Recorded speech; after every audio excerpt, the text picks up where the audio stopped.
اور ساتھیوں بس مدینے میں وہ دن بڑا عجیب تھا جب سیدنا فاروق اعظم کے بیٹے کا معاملہ آ گیا۔ آج 60 سال کا بوڑھا عمر ابو شامہ حضرت عمر کے صاحبزادے یہودیوں نے سازش کر کے انہیں نبیذ پلا دی۔ نبیذ جائز تھی، نبیذ کیا کہ شراب پلا دی۔ پھر مقدمہ قائم ہوا، کہا اب پتہ چلتا ہے عمر کتنا عدل کرتا ہے۔ سیدنا فاروق اعظم کے پاس گواہ آئے، صاحبزادہ اندر کھانا کھا رہا تھا، فاروق اعظم نے گریبان سے پکڑا، کھینچ کے لائے، فرمایا ابو شامہ چل، تو نے شراب پی ہے، تجھے کوڑے مارے جائیں گے، تیرے لیے 100 یا 80 کوڑوں کی سزا تیاری کر لے۔ ابو شامہ کہتے ہیں کہ ابا جی انہوں نے نبیذ کہی تھی، شراب پلا دی۔ فرمایا تو نے پی کیوں؟ تو نے پی کیوں؟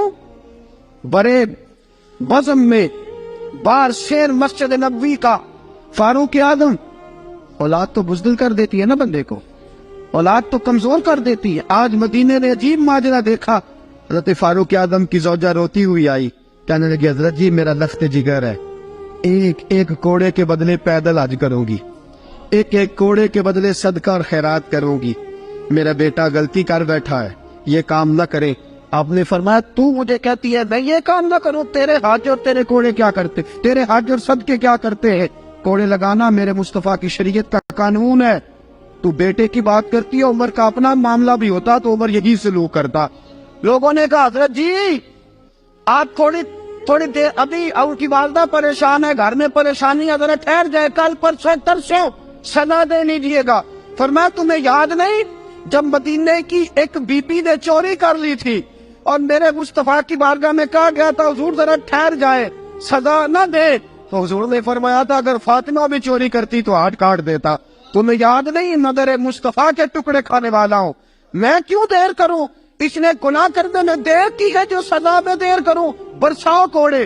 حضرت افلا نامی غلام، حضرت جی آپ کا لخت جگر ہے۔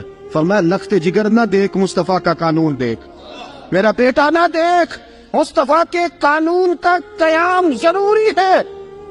اگر علی بیٹے کی قربانی دے سکتا ہے، اگر لوگ فاطمہ کے بیٹے کی قربانی یاد رکھیں گے تو تاریخ کبھی بھی عمر کے بیٹے کی قربانی نہیں بھولے گی۔ فرمایا غلطی سے ہو گیا یا جیسے بھی، اسے خیال کرنا چاہیے تھا، کوڑے لگاؤ۔ 80 کوڑے لگے تو بیٹے کی روح پرواز کر گئی۔ جب جوان بیٹا کسی کا، کوثر نیازی نے کہا تھا باپ کا جنازہ اٹھانا بڑا آسان پر بیٹوں کے جنازے اٹھانے بڑے مشکل ہیں۔ جب فاروق اعظم کا بیٹے کا انتقال ہوا، بیٹے نے آنکھیں کھولی، باپ کی طرف دیکھا تو سیدنا فاروق اعظم عدل و انصاف کا 2 آنسو آنکھوں میں آئے، کہ بیٹا حضور سے جا کے کہنا کہ عمر میں بیٹا نہیں دیکھا، آقا تیرا قانون دیکھ، جا کے حضور سے میرا پیغام دینا۔ حضرت ابو شامہ رضی اللہ تعالیٰ عنہ وصال کر گئے۔ تاریخ کیسے کیسے منظر ازالت الخلفاء شاہ ولی اللہ کی بطور والا پیش کر رہا ہوں۔ حضرت ابو شامہ کا وصال ہو گیا، 20 کوڑے باقی تھے۔ لوگوں نے حضرت جی آپ کیا کرنا ہے؟ فرمایا اس کا جنازہ پڑھو، اسے قبر میں دفن کرو، باقی 20 کوڑے اس کی قبر پہ مارو، اس کی قبر پہ 20 کوڑے مارو۔ کا حضرت جی ایسا بھی ہوتا ہے؟ فرمایا اس لیے ایسا ہوتا ہے کہ یہ میرے مصطفیٰ کا قانون ہے، میری اولاد کا معاملہ ہے تو میں درگزر کروں۔ فرمایا مارو کوڑے۔ حضرت سیدنا حذیفہ بن یمان فرماتے فاروق اعظم بیٹے کی قبر پہ کھڑے تھے، داڑھی آنسوؤں سے بھری ہوئی تھی۔